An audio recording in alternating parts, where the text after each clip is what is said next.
Esta sección es súper importante y súper interesante también, pienso yo. Es en la que hablamos de las tarifas del agua y en particular toda la parte de estructura tarifaria, y la pregunta que nos hacemos es: ¿las tarifas de agua para qué? Y los subsidios para quién. En particular en el caso de nosotros en Venezuela, donde los costos son tan bajos que, bueno, ¿para qué vas a facturar si de todas maneras no vas a recuperar nada?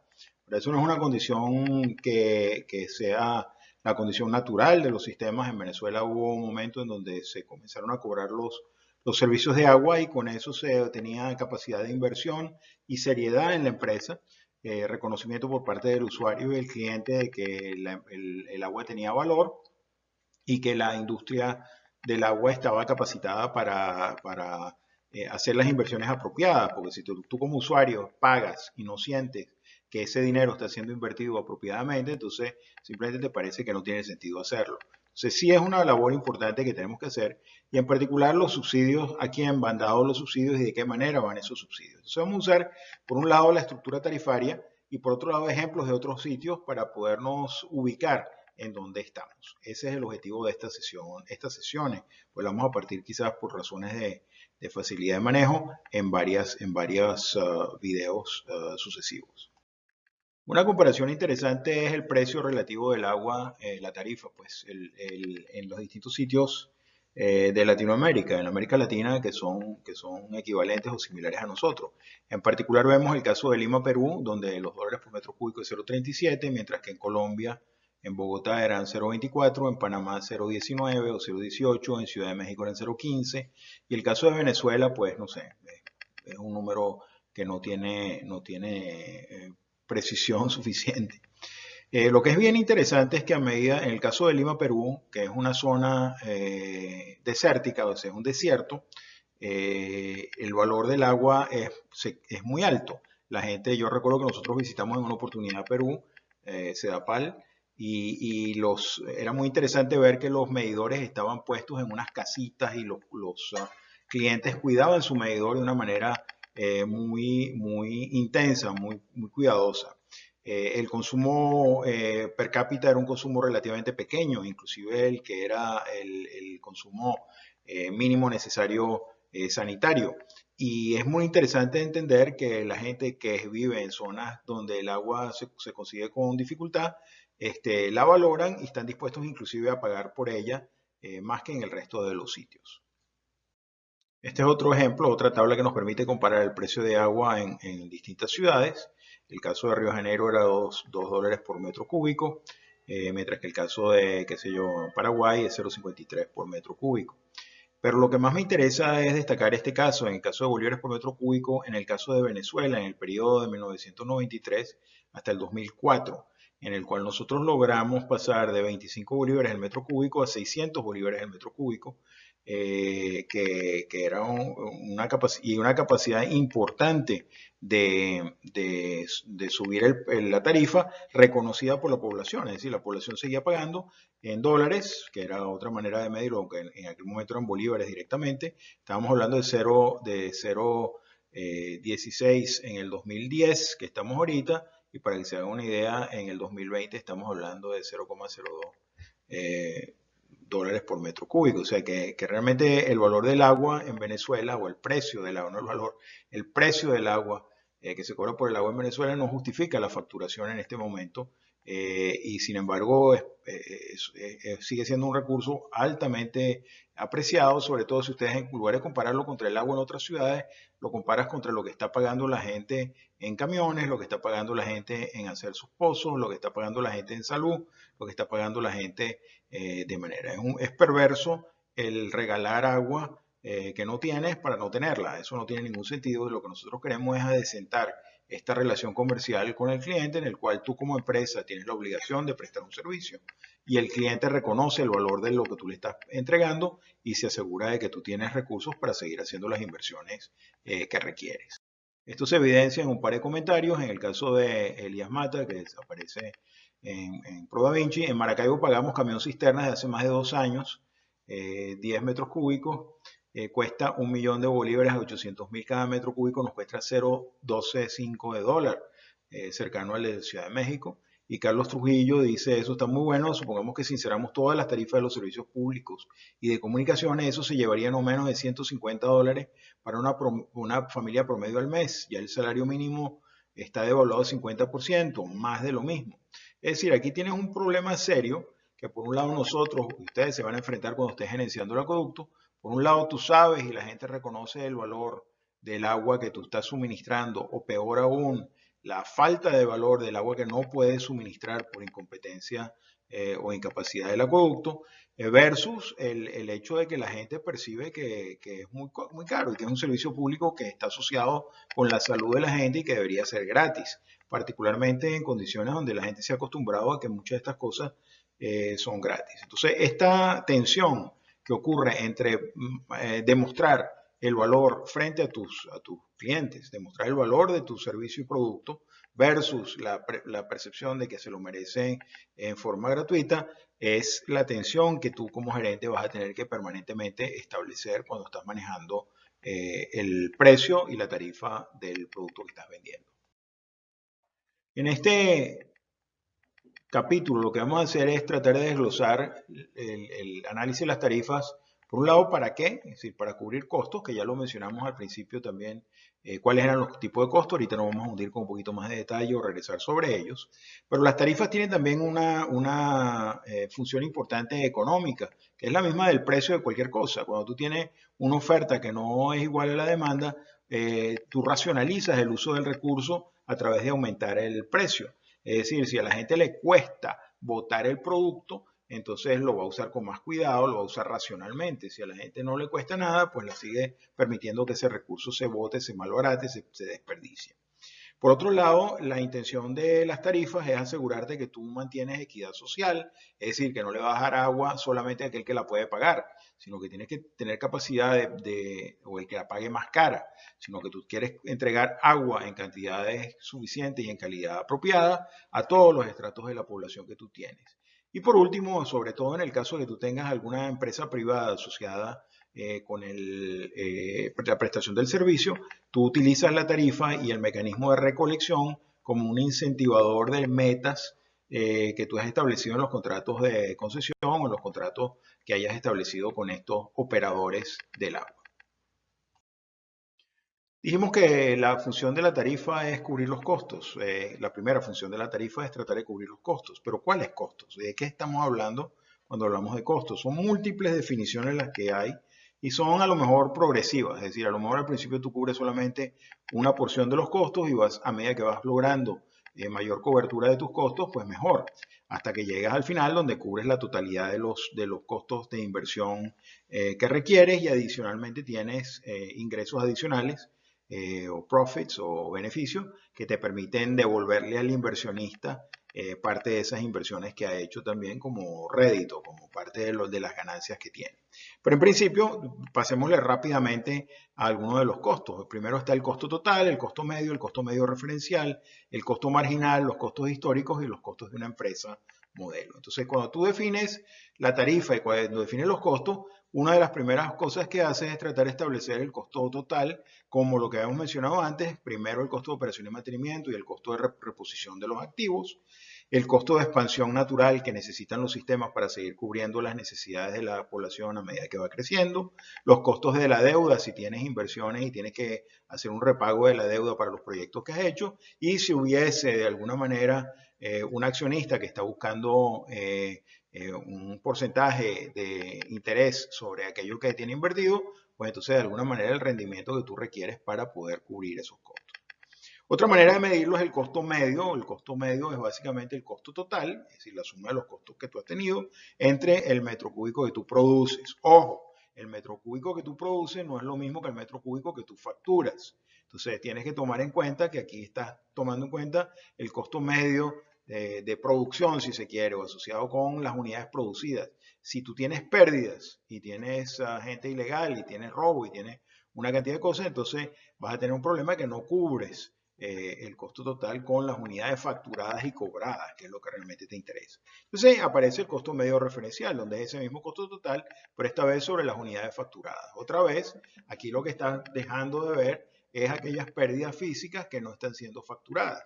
Pero de nuevo tienes que de alguna manera asegurarte que reduces el agua no contabilizada para poder tener mayor eficiencia en tu aspecto comercial y en tu aspecto operacional para poder tener mayor ingreso con los metros cúbicos que está o no tener necesidad de tantas expansiones o tan seguidas esas expansiones porque te dura más el recurso que tienes. Otra manera interesante de medirlo es a través del costo marginal. El costo marginal es el costo de la última unidad producida, es decir, cada vez más las fuentes están más lejos, las tuberías de aducción son más largas, para traer las cosas, el costo a medida que se te va haciendo la próxima unidad más costosa, entonces tu costo marginal se va haciendo cada vez más alto. Entonces, quizás lo que tú no te interesa es el costo medio, sino la posibilidad de cubrir el costo del último metro cúbico, el costo del metro cúbico adicional que tú vas a requerir en el sistema para poder satisfacer a tu clientela. Los costos históricos, de alguna manera tienes una historia de los costos y el costo de la empresa modelo define un modelo digital, un modelo matemático de cuál es la empresa que tú estás manejando y buscas que los precios y las eficiencias se acerquen a esa empresa modelo. El objetivo general de la tarifa es generar ingresos tales que compensen o cubran los costos. O sea que el objetivo básico es que los ingresos que tú tienes sean equivalentes a los costos totales que tú estás logrando. Entonces, cuando yo te pregunto cuáles costos, entonces tienes que de alguna manera definir si estás hablando del costo total, el costo medio, el costo referencial, el costo marginal y del costo total, cuáles están siendo cubiertos realmente por la tarifa y cuáles vienen por ingresos adicionales de otras cosas que incluyen inclusive financiamiento internacional. Esta lámina la vimos en nuestra parte introductoria también, donde hablábamos del costo medio referencial. El costo medio referencial era el total de los costos entre el total facturado, que es el que tenemos básicamente ahí. Ese costo medio referencial sirve de elemento para el precio medio referencial, que es uno de los parámetros de la tarifa. Entonces, de nuevo, solamente recordando, aquí le agregamos algunas cosas adicionales, pero el costo total no es más que los costos de operación y los costos de mantenimiento y reposición, más los costos de rehabilitación, más los costos de las nuevas inversiones, más los costos de las expansiones debidas al crecimiento vegetativo de la población, más los costos de expansión de cobertura, más los costos asociados con mejora de calidad. Aquí como esquema tipo espina de pescado. Entonces, ¿qué significa esto de costos de operación de operación?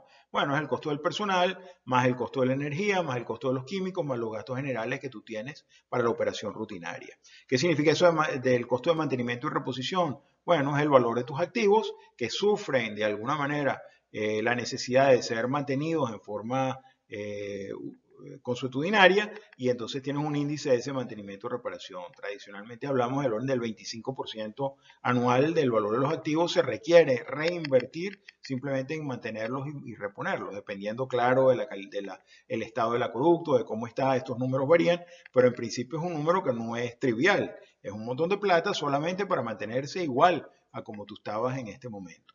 Por supuesto que sí, lo dejas pasar, esos porcentajes, ese índice va a ser cada vez más alto.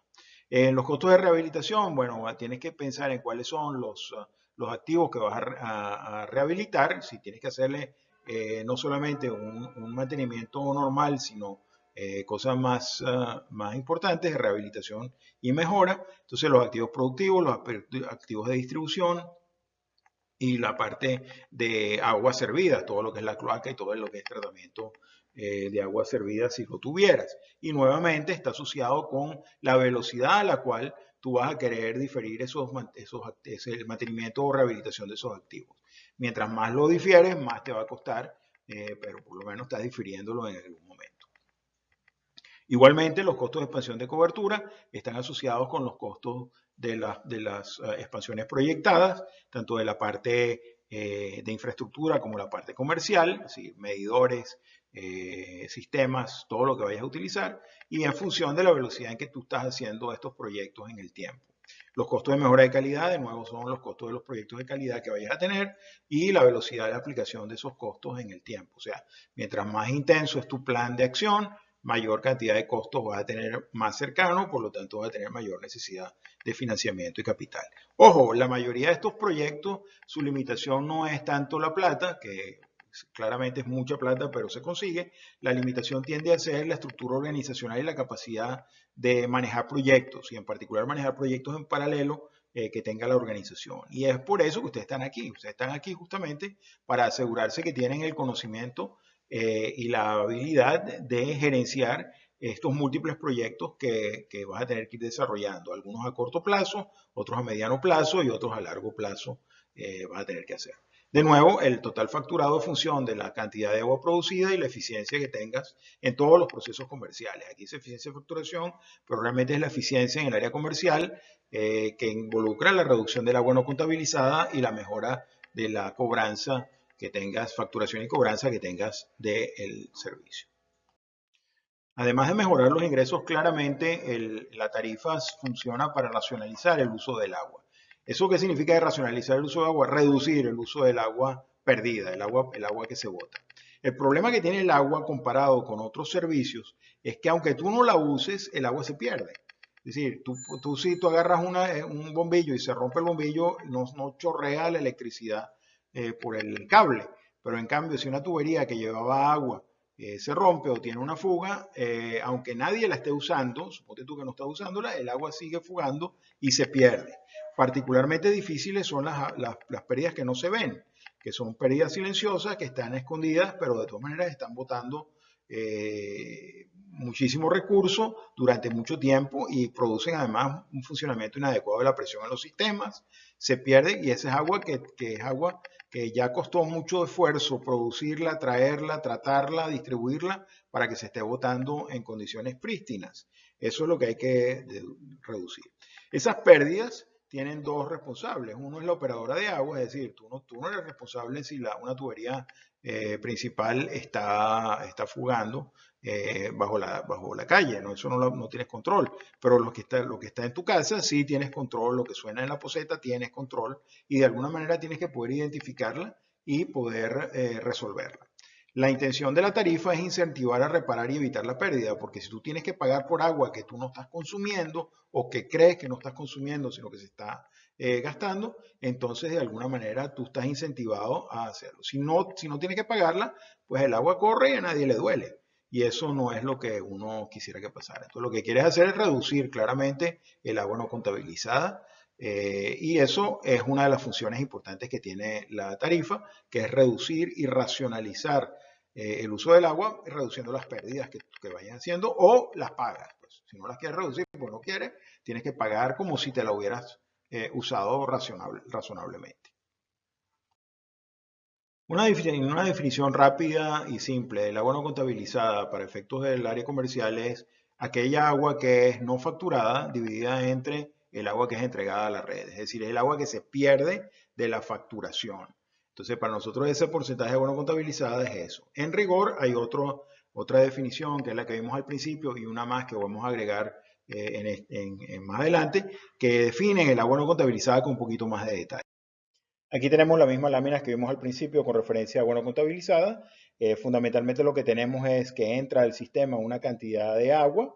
Esa cantidad de agua que entra al sistema se divide en dos partes. Una parte que son los consumos autorizados y de esos consumos autorizados son aquellos que son facturados. Eso constituye el agua facturada o el agua contabilizada. Hay una serie de estos consumos autorizados que no se facturan, que por decisión política o por decisión de la compañía no se facturan, por ejemplo, para algunas dependencias de gobierno, para algunos parques, para algunos usuarios especiales en las zonas sociales, y de alguna manera pero tú tienes control de cuál es la cantidad que estás suministrando, aunque no la factures.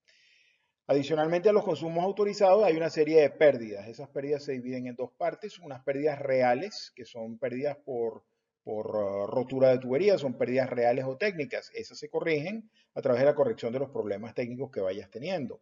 Hay una serie de pérdidas adicionales que se llaman pérdidas aparentes o pérdidas comerciales, que están asociadas con el robo, conexiones ilegales, con subfacturación en el caso de los micromedidores, y de alguna manera son pérdidas que estás teniendo dentro del sistema también. Eso constituye el agua no contabilizada, esas pérdidas. Obviamente la función del acueducto es reducir esa agua no contabilizada, es aumentar la eficiencia de facturación y cobranza, porque obviamente lo que tienes aquí es un montón de agua que cuesta muchísima plata sacarla de las fuentes, transportarla a través de las aducciones, llevarlas a las estaciones de tratamiento, distribuirlas por la red para que se vaya a perder en pérdidas aparentes y reales no tiene sentido. Lo que tú quieres es maximizar la cantidad de agua que tú entregas realmente al sistema y que facturas y que cobras de manera tal de asegurar la supervivencia económica también y el crecimiento natural de la empresa. Esta lámina quizás es más útil y más clara. Además constituye la metodología establecida por el IWA, el International Water Agency, y la AWWA, que es la American Water Works Association. La idea otra vez es que tienes un volumen total que ingresa al sistema. Ese volumen se divide en dos partes, una parte que es el consumo autorizado y una parte que es las pérdidas de agua. Ese consumo autorizado tiene una parte facturada, que es la que más nos interesa y queremos maximizar, y hay una parte no facturada, alguna de la cual se mide y otra de la cual no se mide. La que se factura con medición es la más fácil, la más clara, la mejor relación con el cliente. La que se factura por estimación o sin medición, pues también es parte de la facturación que tú tienes, pero al menos la estás facturando. Estos consumos, de nuevo, puedes tenerlos no facturados con medición o no facturados sin medición. Preferiblemente, para tener control de la cantidad de agua que tienes, es instalar macromedidores o medidores que te permitan saber cuánto estás destinando a esos usos no facturados. Las pérdidas de agua se dividen en dos partes, las pérdidas físicas o reales y las pérdidas o técnicas y las pérdidas aparentes o comerciales. Entonces, en las pérdidas aparentes o comerciales tienes consumos no autorizados, gente que se roba el agua, conexiones ilegales, los errores que pueden ocurrir en los medidores y los errores sistemáticos en el manejo de los datos que puedas tener en alguno de los procesos que tú tengas. Las pérdidas físicas sí son pérdidas de agua física en las tuberías, en las estaciones de bombeo, por presión, por diferentes problemas que deben ser corregidos, las pérdidas que tienes en los almacenamientos y las pérdidas en las conexiones domiciliarias y dentro de las casas, que es donde ocurren también pérdidas. Si esas pérdidas ocurren antes de facturarlas, pues entonces antes de entrar a la casa y pasar por el medidor, son pérdidas que no están facturadas, son aguas que no están facturadas de alguna manera. Este es el mecanismo formal de presentación y lo vamos a ver en algunos de los videos que utilizan algunas de las empresas hermanas que van a apoyarnos en el uso y la consideración del agua no facturada. Obviamente lo que quieres hacer es reducir el agua no facturada, aumentar la eficiencia de facturación y cobranza de tu acueducto y minimizar la cantidad de agua que se pierde. Es un agua muy costosa que no vale la pena que se pierda. Solo para asegurarnos que nos hundimos en un poquito más de detalle con referencia a las acciones gerenciales que puedes hacer para reducir las pérdidas de agua, les presento esta lámina que me parece interesante. Por un lado están las pérdidas físicas o técnicas y por el otro lado están las pérdidas aparentes. Entonces, algunos de los procesos o de las acciones que tú tomas son, por un lado, el control de presión de la red.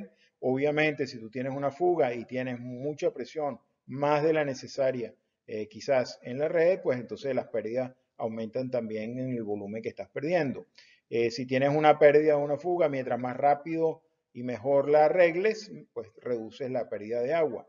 En forma tanto las que consigues en algún momento específico como tu control activo de fugas para aquellas que quizás no son detectadas fácilmente, sino que tienes a través de sonido. Vamos a verlo en la parte de innovación tecnológica, algunos elementos para la detección y control de fugas y corrección de fugas dentro de las tuberías.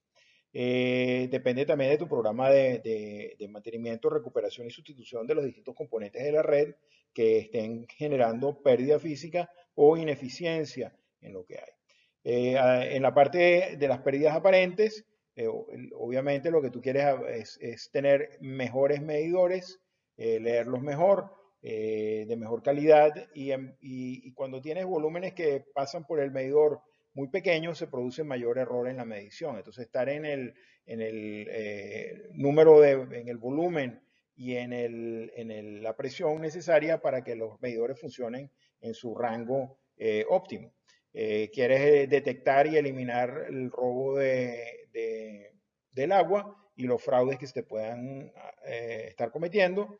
quieres instalar cada vez más medidores de manera tal de tener control de los volúmenes y lo que está y poder detectar fugas también, porque con la instalación de medidores y el cobro apropiado, el cliente mismo detecta que tiene un sobregasto y él se estimula a reducir sus pérdidas físicas dentro de la casa y reduce el problema de pérdidas también. Y mejoras en el catastro comercial para asegurarte que no tienes errores sistemáticos en la facturación de los clientes. Entonces, esto te da una idea también de acciones gerenciales que puedes hacer para reducir pérdidas de agua, que es parte de la gestión comercial, se encarga de detectar y ayudar en este proceso de reducción de agua no contabilizada y agua no facturada. Cuando mencionamos que la tarifa también permite el incentivar metas, ¿a qué metas nos estamos refiriendo? Bueno, metas de cobertura, calidad y continuidad, que son las más importantes desde el punto de vista de atención y servicio al cliente. Metas de atención a servicio, de atención a los problemas y servicios. Estas son metas más del área de operaciones y más del área comercial. Por ejemplo, el tiempo en el cual tú te demoras en detectar en corregir un bote de agua que esté ocurriendo en algún lado, que te hayan reportado, el tiempo que te tome volver a poner en facturación a un condominio o a una industria que esté reclamando una facturación inadecuada de sus consumos. Por eso tienes que volverle a montar un medidor y de alguna manera incentivar metas para mejoramiento de todo lo que es el agua servida a niveles mejores. De alguna manera, mayor tratamiento del agua servida, de manera tal de que no perjudiques al sistema ni al ambiente de alguna manera. Estas metas, al mejorar los servicios, son importantes cuando tú tienes un esquema de subcontratación o privatización o algún mecanismo en el cual tú tienes un operador privado y entonces tú como regulador, el ente regulador él asocia la tarifa y mejoramientos en la tarifa con la idea de que si tú logras ciertas metas, te permito entonces que subas la tarifa para poder compensarlo. Eso normalmente tiene un delay, un lag, una distancia, y entonces la gente primero logra las metas y después te permito además subir y mejorar la calidad, pues es parte del triángulo que mencionamos, donde si tú tienes mayor servicio, entonces puedes más fácilmente convencer a tu cliente de que te pague más para poder hacer mejor inversión, para seguir mejorando el servicio.